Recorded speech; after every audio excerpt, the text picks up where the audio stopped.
Hey everyone, welcome back to CryptoCache. Thank you very much for joining me here. I hope you're having an amazing day. We're going to take a look at Sandbox and see what's going on really quick. Peek over at Bitcoin, of course, because it is important to understand the state of the market. And not a lot to really note here, except that we are seeing some sideways action from Bitcoin. There are some peaks and valleys, though, where the price will shoot up by a percent or two and then follow that up with a percent or two drop and of course a percent or two increase. So just kind of this annoying, market manipulation, for lack of better terms, from the whales, just depositing large amount of Bitcoin and or selling it at specific times. But the bottom here so far appears to be about 49,000, at least in the recent 4 hours, right? Over the last 8 hours, we saw a 4 hour trend right at about 49 and it bounced back. So, 49,000 could be a pretty nice little key level support.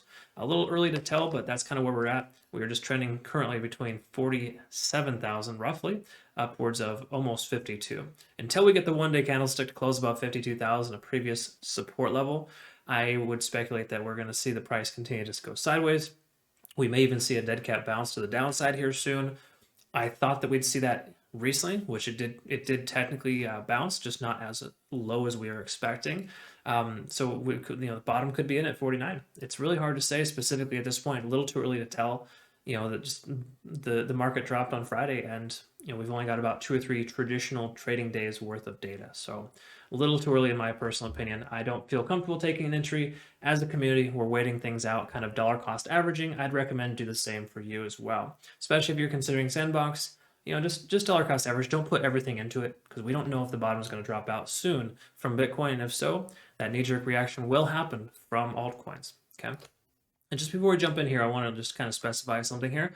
I'm not a financial advisor, right? I love teaching people how to trade. Been trading for over 15 years. My goal is to help you become a better trader. Okay, so join my CryptoCache Premium if you'd like to consider joining. Obviously, we have a great group of folks there growing every single day. And the important thing, though, is that we help you become better traders. It's just a really cool training collaborative environment where you can kind of get a leg up in the industry, so to speak. I also share signals with my community members too. Last thing on that, and we'll get to work here, is the simple fact that we are creating a website that will be live by month end, and that'll make it a tremendously better experience for members and facilitate just a better environment altogether. So looking forward to releasing that here soon. I'll let you know when that happens. Taking a look at Sandbox, so let's go ahead and just jump right in. Let's look at the normal stuff, right? Moving averages aren't really relevant at the point. If Bitcoin sells off tomorrow, they'll become relevant, and we'll see that happen perhaps very soon. But for right now, we are holding still above 50 on the RSI on the one day, which is both good and bad. 50 works as a support level on the RSI traditionally, but we can also see that this Fibonacci retracement level at 0.786, which is $5.08, is working as well as a tentative support level. Okay, so we'll see soon if that holds. It really just depends on what Bitcoin does. If Bitcoin continues to kind of, suffer, for lack of better terms, and we don't see a significant increase soon, Sandbox will probably perform very similar. It'll continue its path right now, which is a slow digression. And the reason why, and I want to bring this up really quick too, because I was looking at this earlier. The reason why this is happening, because people are like, man, Sandbox is such a good product. Why is it going down? And it has done very well in the past. Well, the problem is the fact that it's done very well in the past. Too well, as a matter of fact. So let's just take a quick look at this here. Just, so what, October 28th up to November 25th. That is what? Less than a month. In under 1 month, we saw approximately 965% increase. Okay. And then, of course, in 3 trading days alone, we saw about 125% increase to its more recent top. So you got to kind of understand that those two things, just in general, the fact that it grew by 1,000% in 1 month or less than a month, and then 3 of those trading days, it basically doubled in size and then some. That has repercussions, right? You can't expect it to continue upwards. So just bear that in mind. Sandbox kind of peaked, I guess, for lack of better terms. Not to say it won't hit that again, but it needs to cool off. It needs a longer cooling off period because the harder you jump up, the harder you fall, right? The bigger you are, the bigger you fall. That's the same concept here. So just be mindful of that, and don't be surprised that $5 isn't the bottom, because it may not be. Right now, the technical analysis is telling us it is, but how much lower can it go, right? It could definitely go lower. Just note that if we lose the support at about $5.08, 415 is the next target. Okay. All right, looking at the 4 hour chart here, let's go ahead and just quickly see what's going on. Moving averages.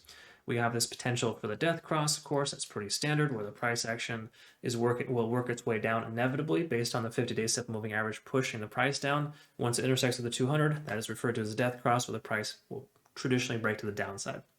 Not to say that it will happen, but it has all the markings of that, right? It's everything we see here so far is telling us we've got bearish sentiment. We've got a bearish divergence, for lack of better terms. We've got a descending triangle pattern, and it's extremely overextended, and Bitcoin isn't doing well. That's a recipe for somewhat of a disaster. You can't expect Sandbox just to shoot to the moon tomorrow, okay? Be realistic. It's not going to happen. It could happen eventually, right? But we need more things, more complementing factors to occur. We don't have those yet.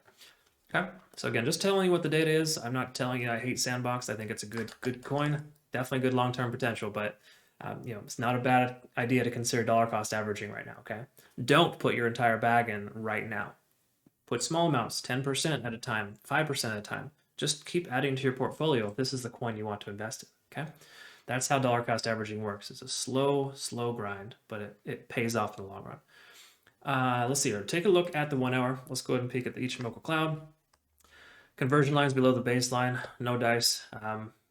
Obviously, this is below here as well. So the positive here is a sense that it does tell us that the bears are losing control, because when this conversion line gets in here, that tells us basically that the bearish momentum is receding, and that if you have a short position, you'd want to close it. Okay, so we could see a shift to the upside in that sense alone. But again, I don't think it's going to be a sharp increase. It might just be further consolidation. TD sequential isn't going to tell us much at all, except we had, 5 in a reset, 6 in a reset, down all the way to a 9, and then it continued down as well. Again, this down here is based on Bitcoin. So you got to understand, if you look at this in Bitcoin, this right here should look very much similar right here, right? They're almost identical. So ultimately, I'd recommend you just kind of understand that unless Bitcoin succeeds soon, Sandbox will not, right? And I don't know if I worded that correctly. Bitcoin has to do well in order for Sandbox to do well. Okay, well, let's just put it that way. Simple math, right? So just bear that in mind. That's the bottom line for now. And I know it sucks, but the reason why is because Sandbox became extremely overextended. 1,000% increase in 27 days of trading. You can expect a correction. Okay, it's just the way it works. Not a bad thing. It just is what it is. So just note that we could very well. It's more likely for the price to decrease than it is to increase right now. Unless, again, Bitcoin pulls its head out of its ass and we see 54, 55, upwards of 60,000 by this weekend. Good, steady, healthy growth, not just a sharp candle straight up to the moon. We're going to be just fine with Sandbox. It's going to be okay. Between now and then, dollar cost average, consider just waiting it out and wait for that positive momentum to occur and try not to chase the bottom. Okay? I hope this helped you here today. If so, comment below. If not, I'm sorry. I just hope that you can learn a thing or two here. Of course, in any of my videos, I actually have more training videos coming up as well. I just released Fibonacci retracements, and of course, we got the RSI video. I'm going to work on Ichimoku cloud videos soon as well to kind of get you up to speed on how those things work, how to properly use those indicators. But between now and then, thanks again for your support. Consider becoming a CryptoCache Premium member. I look forward to seeing you in the next video. Have a great rest of your day. Take care.